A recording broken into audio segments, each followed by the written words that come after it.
Russian separatists have declared victory in a referendum for self-rule in eastern Ukraine, pushing up oil prices and stoking worries of more volatility in the markets and violence on the streets. I'm Sophia Aribo and you're watching Press Review on Dukascopy TV.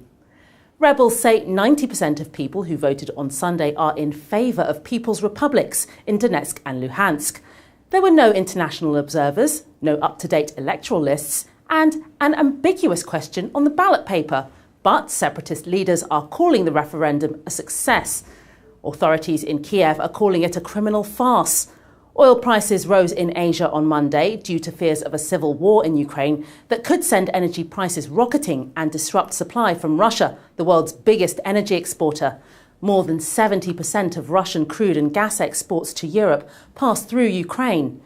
Even though Russian President Vladimir Putin advised the separatists to postpone the referendum, the Ukrainian government insists Moscow is backing the rebels.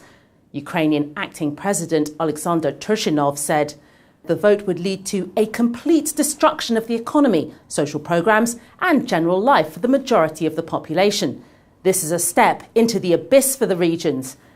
No matter what Moscow's involvement in the referendum is, the EU and US are warning Putin that there'll be consequences if Russia disrupts Ukraine's presidential election due to take place on May 25th.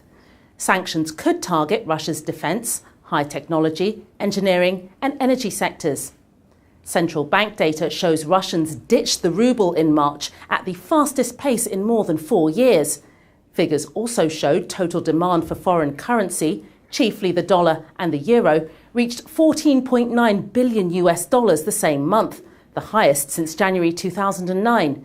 If there are more sanctions against Russia, they'll be tougher for the EU than America. Europe does far more business with Russia, and some countries are very dependent on Russian natural gas. And Moscow has shown that two can play at that game. Investors are on edge due to Russian demands last week that Ukraine pay up front for its future natural gas deliveries because of billions of dollars in outstanding debts. That's all for today's Press Review. Join Dukascopy TV for another look at what's making the news tomorrow. Goodbye.